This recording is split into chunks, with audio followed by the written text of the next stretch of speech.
Hey everybody, what's going on? Sean Michael Kiona with the Kiona Real Estate Group, Golden Gate Sotheby's and Exotic Sotheby's. Alright, I'm hanging out today in beautiful Alameda, getting ready for one of my listings coming up in Leonardville, and it's one of my favorite neighborhoods. There's a lot of houses on San Jose Avenue, including Joseph A Leonard's first house.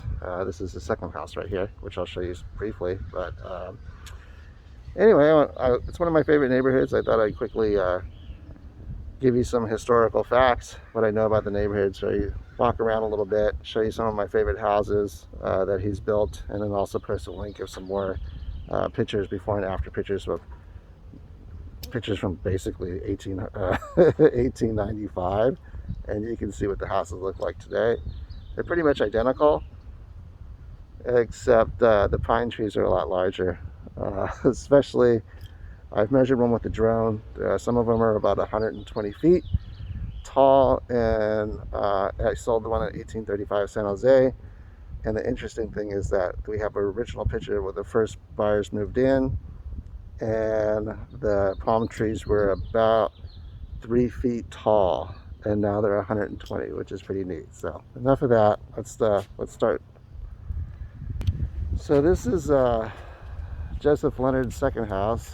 It used to be on the shoreline, right here, as you can tell, and so this used to be the bay. And then after this was all filled in, and the expansion of the island, which you can see the condos over there, they kind of carved this lagoon out for the people who used to have beachfront properties. So it's pretty neat. It's obviously low tide right now, but fun fact, there's old pictures in the 60s and 70s of people water skiing in here, which I think would be pretty amazing today. So, all right, well, like I said, this is Joseph Leonard's first house, or second house, but it's pretty spectacular. The basement, I've been in there a couple times. The basement in there, supposedly Janis Joplin rocked out in the 60s at a private party. Don't know if that's true, but I guess I learned that about 12 years ago when it was sold last time. The second time. It's been sold since then. So, like I said, it's about a 6-block area. There's 37 houses remaining today. Pretty neat. He did a phenomenal job on most of them. You'll see, I'll kind of walk you through some of the things that you see in typical in this houses. It's a nice mixture of Queen Anne's.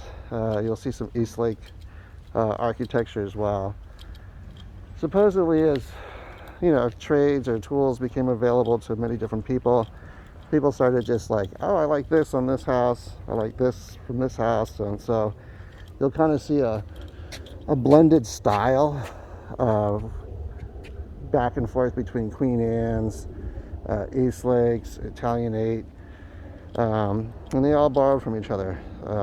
You find some old pictures of A.A. Cohen's Fernside home. It's an Italianate Victorian, but with a lot of Eastlake details. So, anyway, this is the Union Street part of it. I'm gonna walk down there. Pretty phenomenal. Oh yeah, coming up on the market pretty soon. It's basically the Captain's Corner. When the pictures become available on the MLS, you are gonna flip out. It is crazy. A lot of original details in the house. Lots of wood, hasn't been painted over. It's wonderful. So, basically, when I post the link a little bit later, what you're gonna see is, what will we have? There'll be some before and after shots, and then also some fun facts as far as when the houses were built, who they were built for, and how much they cost to build. Most of these are about $3,000 to $4,000 when they were built. Pretty crazy, huh? I do have a great picture of these houses before. I think about 1895, and then now to see, and then if I'm gonna post a side-by-side picture and you'll see that they actually look identical. It's interesting.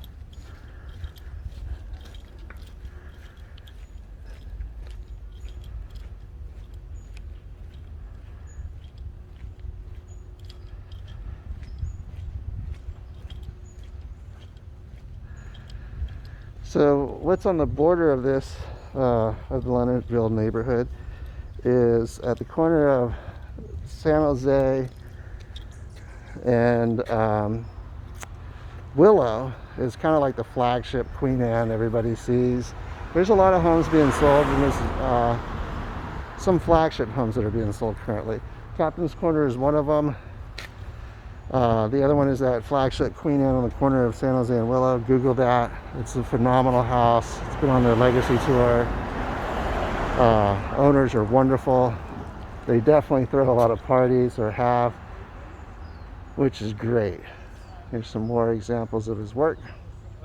Beautiful. Lots of established trees, landscaping. It's pretty nice. Some of them have been stuccoed over, and, which I will refrain from my opinion about that. I've been very lucky to meet Jim Smalley. He's let me in his house several times. He works at the Preservation Society of Alameda, and he does. You should see some of these. They're pretty much all original inside. It's pretty neat. John Jamison does most of these work, restores them. He did this one, he did the one next door, which is, if you're looking for a great contractor that knows historic homes, he's your guy. So I'm walking up to San Jose Avenue. You'll be able to see Joseph Leonard's first house that he was building for himself. Decided it was too small, sold it to his friend, and then built the one that we just started at. So that is St. Joseph. Built, I think they started in about 1860, 1870. Fun facts for those are, if I just burped, excuse me. Jason Kidd went to that high school. And then also, I think Damian Leonard, and then he is with the Portland Trail Blazers, and they both they're tied for most threes in high school, and I'm pretty sure they're bummed that they can't go back to break the record. But Jason Kidd's got a ring, and Damian's working on his. So this is San Jose Avenue, and that is his first house, Joseph Leonard's first house that he's building for himself. And we were talking about those trees. That palm tree is 120 feet tall. Crazy, huh? So, in addition to the Captain house that's going up on the market, Captain's Corner, the flagship Queen Anne on the corner of San Jose and Willow, which is 2 blocks away. We have our house coming up here, which is 2 houses on one lot. It's 8,400 square feet. It is also a Joseph Leonard house. He built most of these, and you'll kind of see the difference in the architecture once we get to what I'm working on. And really it's just that these houses, obviously they had a lot larger lot, and so once they were sold off, they built smaller houses. So this one is what I will be working on. And here's what's going to blow your mind. This is one of the first home sites in Alameda. One of the first settlers of Alameda shipped his house over from San Francisco and put it here in about 1860. And then about 30 years later, it was torn down, and then Joseph Leonard built this one.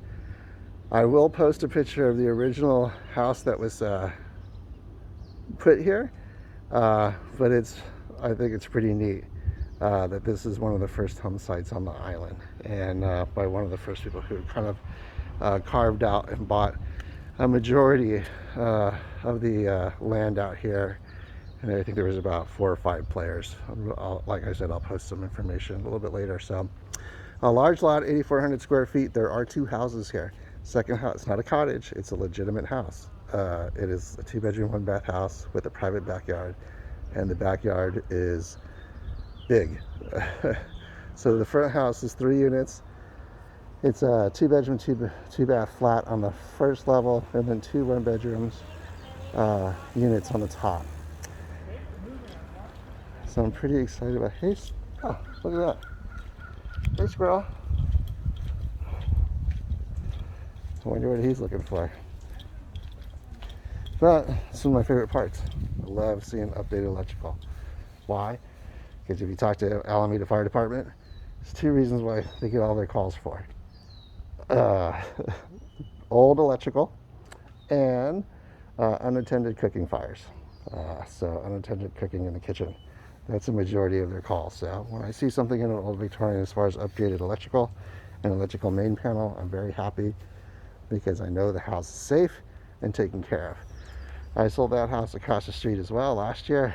Very, very famous, well-known, God, I guess he was a commander and also a jet fighter pilot. He used to run school out here. Pretty phenomenal. Guy was crazy, but man, I think he's known for having the most flight hours ever in a jet.